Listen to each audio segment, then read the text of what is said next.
Olá! Interrompendo minhas férias aqui com direito a vento e tudo, diretamente de Alagoas, Maceió, por motivos de este é o único vídeo que eu não podia deixar pré-gravado para vocês, porque hoje a gente conversa sobre as leituras do mês de dezembro de 2022. E como eu viajei praticamente na metade de dezembro, metade do mês passado, ainda tinha metade do mês para rolar de leituras, né? Então não dava para pré-gravar o vídeo, mas sem mais delongas, bora começar, porque eu concluí muitas leituras em dezembro e também porque eu estou com uma câmera compacta que tem menos bateria do que a câmera que eu costumo usar para gravar para o YouTube, ou seja, pode ser que ela não sobreviva a todo o meu falatório se eu ficar enrolando aqui. Vamos começar então com a minha primeira leitura concluída no mês de dezembro, que foi Os Maias, de Eça de Queiroz. Nossa leitura conjunta de novembro e dezembro do Clubinho, junto com o próximo livro sobre o qual a gente fala ainda neste vídeo. Aliás, gente, vocês vão ter que ignorar meu cabelo, tá? Que tá um caos. Vou tentar deixar assim, que eu acho que ele fica mais quieto, será? Vou pegar a piranha aqui. Pronto, vai ficar assim.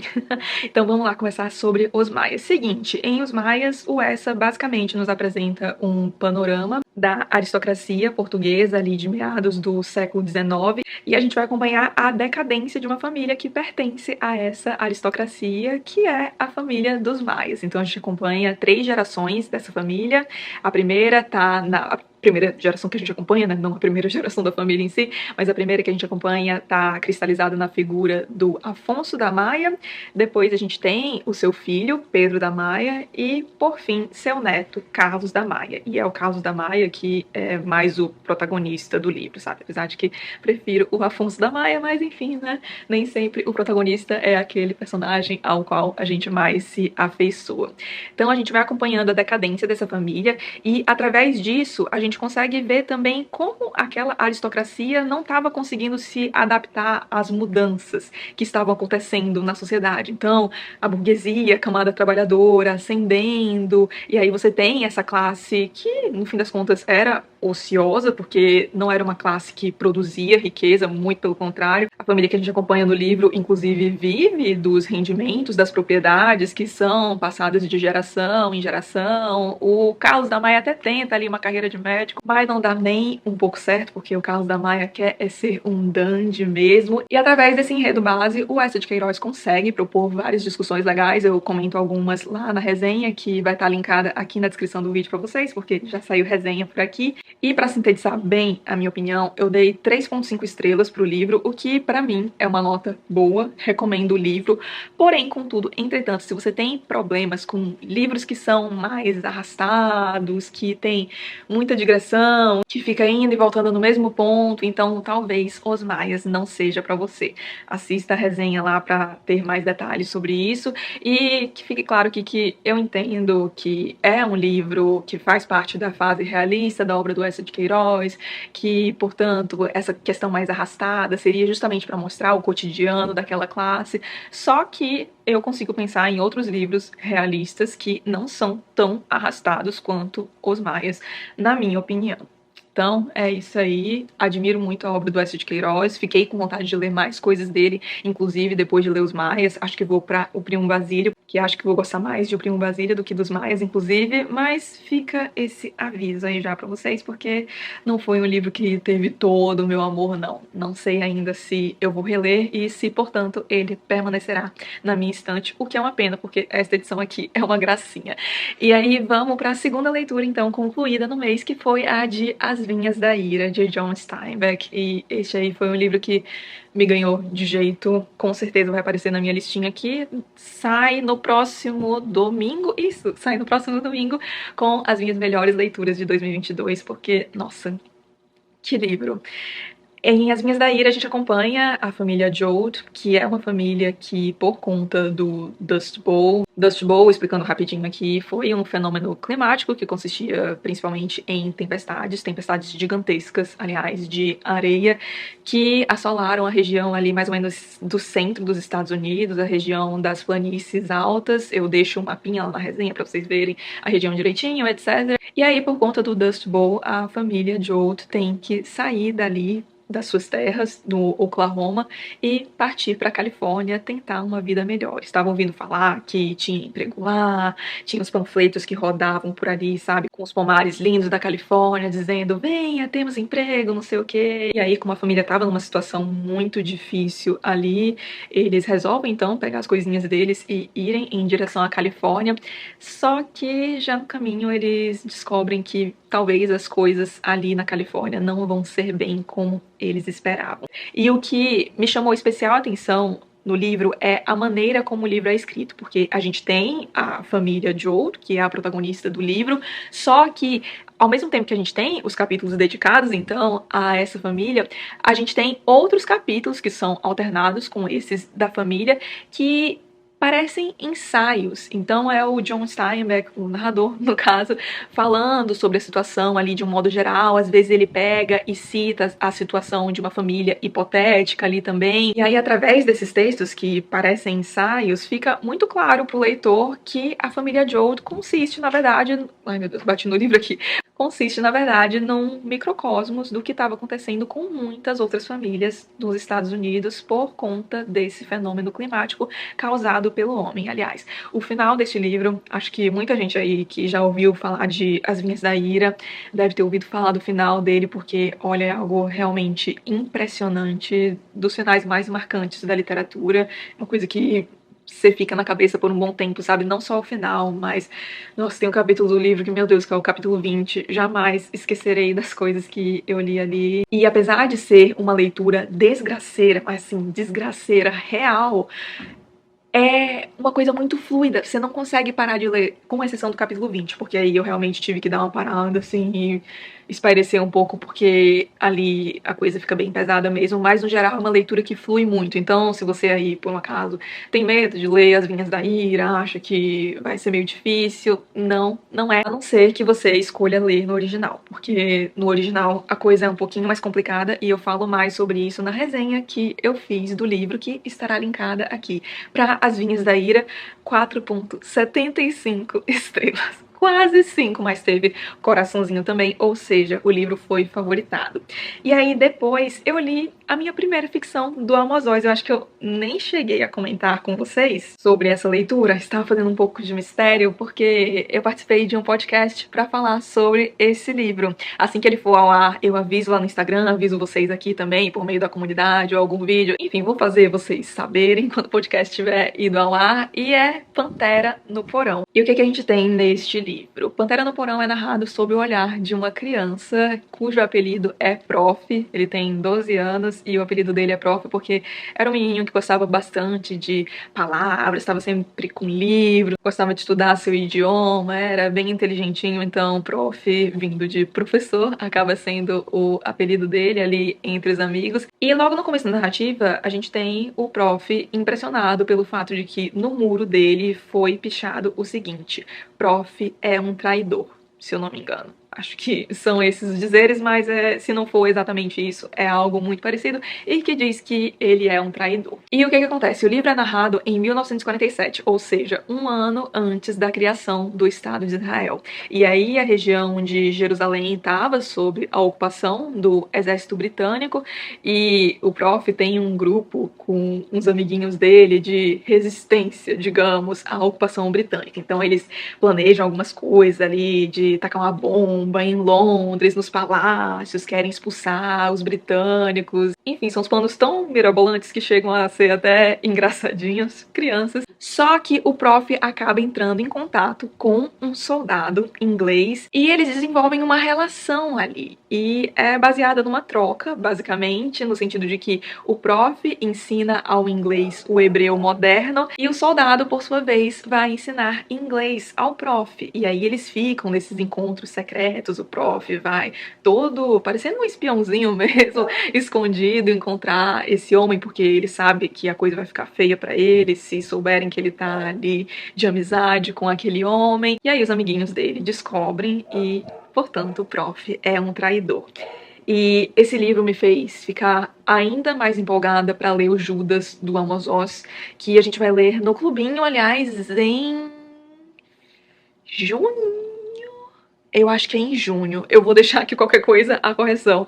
Mas enfim, vai ter leitura conjunta desse livro. E eu digo que eu fiquei muito ansiosa porque eu sei que Judas tem como tema principal a questão da traição, sob uma ótica bastante interessante, aliás, pelo que eu ouvi falar. E o tema principal de Pantera no Porão também, na minha visão, é traição. Só que lendo a sinopse de Judas e algumas opiniões, eu fiquei com a forte impressão de que Pantera no Porão seria uma espécie de protótipo para Judas. E eu já gostei bastante do Pantera no Porão. Então, tô muito ansiosa para ler Judas. Dei 4 estrelas para Pantera no Porão, ou seja, o negócio é bom. E fiquei muito feliz de ter gostado da ficção do Amos Oz, porque até agora eu li quatro livros dele, só que todos não ficção. E assim, a não ficção dele é um negócio maravilhoso. De Amor e Trevas foi a minha melhor leitura do ano passado. A gente tem resenha aqui, aliás, o link vai estar aqui na descrição. E aí eu ficava, meu Deus, e se eu ler a ficção dele e não gostar? Mas felizmente, então, minha primeira experiência foi bastante positiva. E olha que esse nem é um dos livros mais falados, aí, mais badalados dele, não. Deixa eu ver, próxima leitura. Não foi nenhum dos que estão aqui, tá no Kindle. Mas enfim, eu acho meio sem graça ficar segurando o Kindle aqui pra vocês, então vou colocar a fotinho aqui do livro também, que é Carrie Soto está de volta. Carrie Soto, eu acho que é Carrie Soto, está de volta. Da Taylor Jenkins Reid, que é uma autora aí super hypadona, né, bem famosa lá no TikTok, pelo que eu sei, eu digo pelo que eu sei porque eu não uso o TikTok. Mas eu já tinha lido um livro da autora, que tem até resenha aqui, aliás, chamado Daisy Jones and the Six. E eu não sei vocês, mas chega essa época, assim, fim do ano, e eu quero ler umas coisas mais tranquilas, sabe? Umas leituras mais entretenimento mesmo, e aqui, meu Deus, não querendo desmerecer esse tipo de leitura, muito pelo contrário, eu acho que tem super seu valor, mas é porque eu gosto de uma coisa mais, assim, digamos, literariamente melhor trabalhada. Será que eu consegui me fazer clara? Não sei, mas espero que vocês tenham entendido. Mas enfim, chega nessa época do ano, eu gosto de ler umas coisas mais tranquilas, uma coisa que você não tem que ficar pensando tanto, sabe? Que eu sou esse tipo de leitor, eu gosto de revirar o livro, fazer pesquisa, não sei o quê. E chega essa época do ano, então eu quero só ler umas coisas bem entretenimento mesmo. E aí eu tinha ouvido falar desse livro, que acho que é o lançamento mais recente dela, que fala de uma tenista. E eu gosto muito de tênis. Eu acompanho os principais torneios, o Digníssimo joga tênis e eu sempre vou torcer, enfim, gosto muito do esporte. E aí eu consegui o e-book gratuitamente com a Companhia das Letras e pensei, bom, então vou guardar para as férias. E aí li em, sei lá, 2 sentadas, eu acho, li 3 sentadas, não sei, foi um negócio bem rapidinho de ler. Ele nem é tão curtinho, mas a leitura flui tanto que, gente, eu tô ficando incomodada com esse cabelo. Ai, tentando abstrair, não vou olhar pra tela aqui em cima, vou ficar olhando só aqui pra vocês. Mas então, livro, uma delicinha. Não sei se eu vou fazer resenha pra ele, porque ficaria um negócio bem curtinho. Porque, pra esse tipo de livro eu acho que questão de spoiler conta muito, sabe? Então, eu não poderia falar tanta coisa, mas, enfim, qualquer coisa vocês deixem a opinião de vocês aí. Mas o que temos, então? O livro é narrado em primeira pessoa por essa tenista, Carrie Soto, e, putz, agora eu esqueci o número exato, mas se eu não me engano ela tem 20 troféus, eu acho que são 20, de Grand Slam. Pra quem não sabe, Grand Slam é um troféu que você ganha quando você vence um torneio do principal circuito de tênis do mundo, que envolve o Aberto da Austrália, Australian Open, o Aberto dos Estados Unidos, que é o US Open, Roland Garros e Wimbledon. Quase que eu esqueci de Wimbledon. Então, quando você ganha algum desses 4 circuitos, você tem um Grand Slam. E é muito difícil ganhar esses torneios. São os torneios mais visados do mundo. E a Carrie Soto tem 20 ou... Eu tô pensando em 22, mas é porque 22 é Rafael Nadal, né? Então, talvez eu esteja confundindo. Mas eu acho que é 20, enfim, é muito Grand Slam. Só que ela se aposentou. E aí detém o recorde. É uma tenista muito lembrada inclusive como a maior tenista da história. Só que aí, um tempo depois de ela se aposentar, vem uma outra tenista e tá prestes a igualar a marca dela no comecinho do livro. E essa tenista ainda não tá perto de se aposentar. Ou seja, pode ser que ela, inclusive, consiga bater a marca da Carrie Soto. E aí, título do livro, Carrie Soto está de volta. Ela vê ali, logo no começo do livro, a partida em que a Nick, que é a outra tenista, consegue igualar a marca dela. E aí ela pensa, preciso voltar. Fala com o pai dela, que foi o treinador dela durante boa parte da carreira. Ele fala, pai, a gente precisa voltar. E é isso que acontece. E eu acho bem legal ver as discussões que são propostas no livro. Assim, é uma coisa bem entretenimento mesmo, mas dá pra você pensar sobre muita coisa. E isso eu acho bem legal. Então ela discute muito essa questão de competitividade, essa coisa de muita gente, muitas vezes, aliás, muitas vezes a gente querer fazer algo, mas não é nem por nós, sabe? É para outras pessoas verem essa questão da cobrança que muitas vezes os nossos pais têm sobre a gente, e aí isso acaba afetando, muitas vezes de uma maneira que não é boa. Enfim, eu acho que o livro consegue discutir tudo isso de uma maneira bem legal. O machismo também que existe no mundo do esporte, etc. Enfim, divertidíssimo. Adorei a leitura. 3,5 estrelas, e aí tem uma galera aí que vai morrer, né? Ai, meu Deus, como assim? Você deu o mesmo para Taylor Jenkins Wright? Ou mesmo que você deu para os Maias? Gente, meus critérios completamente subjetivos, ok? Eu tenho plena consciência de que os Maias, do ponto de vista artístico, é muito melhor que Carrie Soto está de volta, mas eu adorei o livro, então é isso aí. Porém, fica o aviso. Eu acho que é um livro difícil de você gostar se você não entende de tênis, se não joga tênis ou algo do tipo, porque o livro usa muita terminologia de tênis, descreve muitos jogos, então fala o nome dos movimentos, e aí se você nunca viu uma partida, aliás, você pode até ter visto, mas se você não sabe o nome das coisas, tipo, coisa básica até assim, forehand, backhand, slice, você vai ficar meio perdidinho. Porque, sério, chutando pra baixo, acho que uns 20% do livro é descrevendo o jogo, descrevendo as estratégias da Carrie Soto, etc.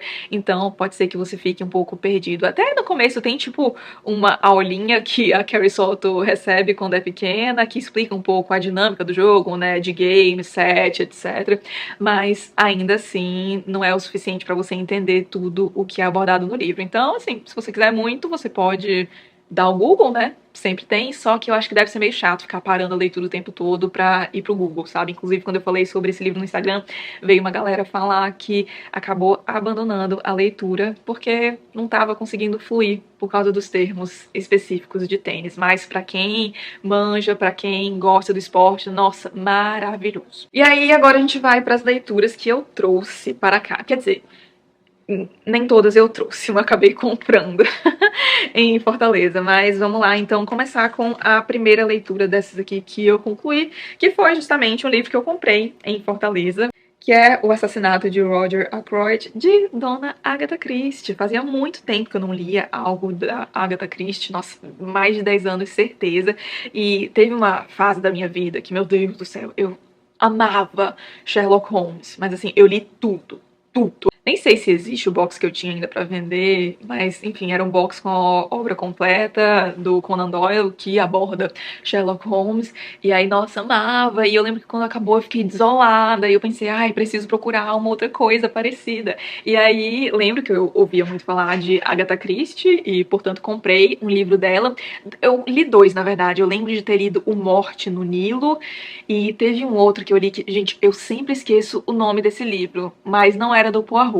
Também não lembro de quem era agora. Enfim, sei que eu li muito comparando com o Conan Doyle e eu não tinha achado tão legal quanto Sherlock Holmes, tão bom quanto Sherlock Holmes.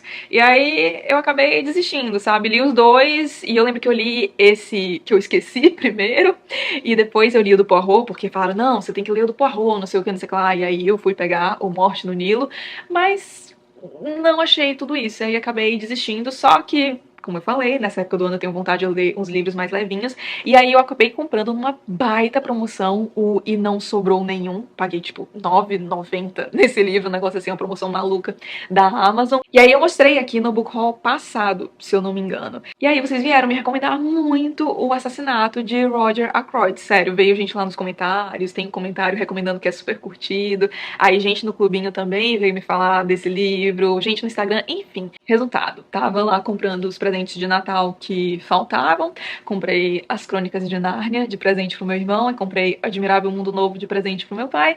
Aí vi que este livro estava em promoção e Não perdi a chance, porque eu já queria ler um Agatha Christie em dezembro, só que eu não queria trazer mais um livro. Olha que trouxa, né? Aí vai lá e compra o livro na viagem, vai ter que levar na mala de qualquer jeito. Mas enfim, comprei então, tava na promoção lá na leitura e gostei, me diverti muito lendo o livro, consegui teorizar bem e, em resumo, o que a gente tem aqui, sem spoilers, obviamente, porque spoiler no livro de Agatha Christie, em qualquer coisa de literatura policial, importa muito, né? O livro é narrado por um médico chamado James, e esse médico mora num vilarejo ali, bem tranquilo, na Inglaterra, aquele tipo de lugar que todo mundo conhece a vida do outro, sabe? Todo mundo sabe o nome de todo mundo. E esse médico acaba sendo envolvido no caso que investiga a morte do Roger Ackroyd, porque ele era bastante amigo do Roger. Tem outro assassinato que acontece aqui no livro, anteriormente ao do Roger Ackroyd, mas enfim, vamos focar no principal, que inclusive ocupa o título do livro.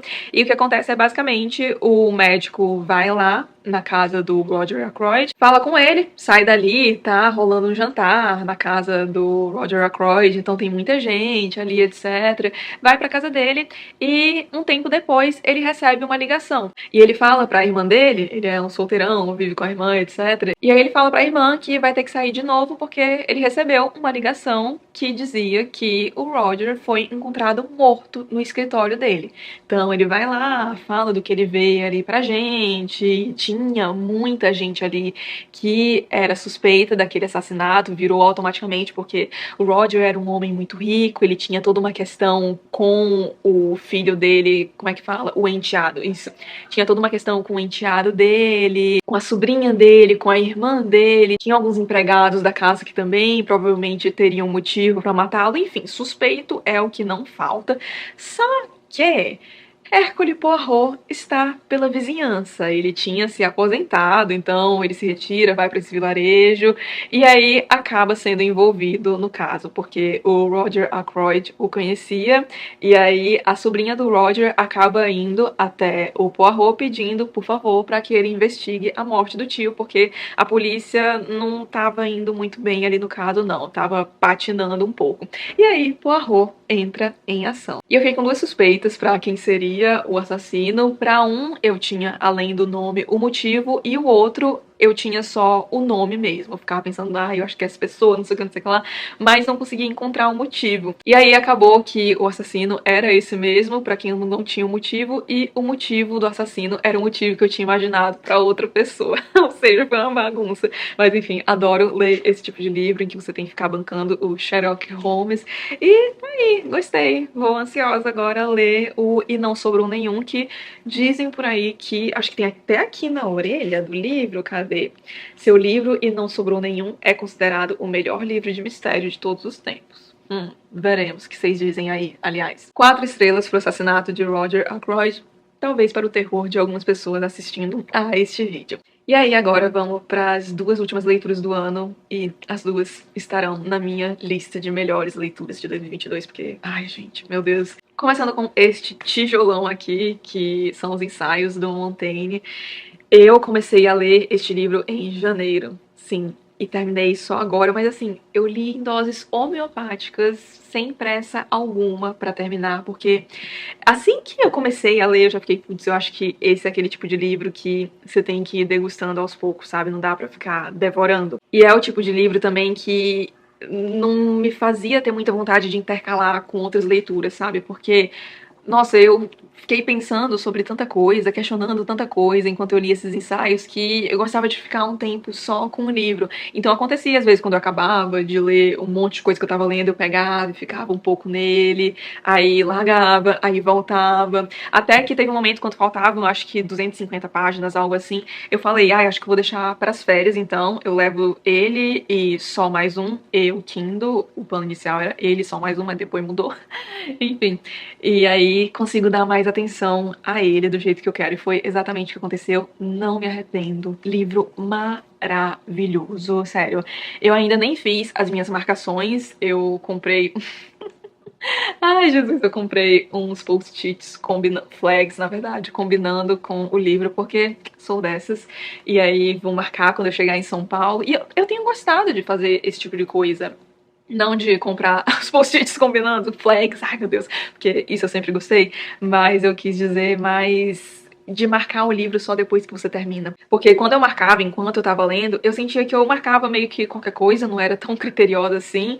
Eu basicamente sublinhava ou grifava com marca-texto, e aí já metia o marcador. E aí depois, às vezes, porque eu faço muito isso, quando eu vou arrumar a estante, etc., eu pego os livros, aí fico folheando, relendo as marcações. Às vezes eu olhava e ficava, ai, não precisava ter colocado um marcador aqui, né? Eu queria ir mais nos pontos principais mesmo, nas coisas que eu mais gostei. E às vezes tinha tanta coisa que aquelas que realmente tinham me marcado, eu não conseguia achar de forma rápida, que eu acho que é o propósito de marcar um livro, né? Então eu tô gostando de fazer isso, o livro não tá ainda com a flag, mas tá todo marcado, todo riscado, e vai ser legal porque aí quando eu for colocar as flags, decidir no que eu vou colocar, vou poder revisitar as anotações que eu fiz, reler alguns ensaios, porque eu anotei aqui, grifei aqui alguns específicos pra reler, porque acho que ia ser legal reler depois que acabasse o livro.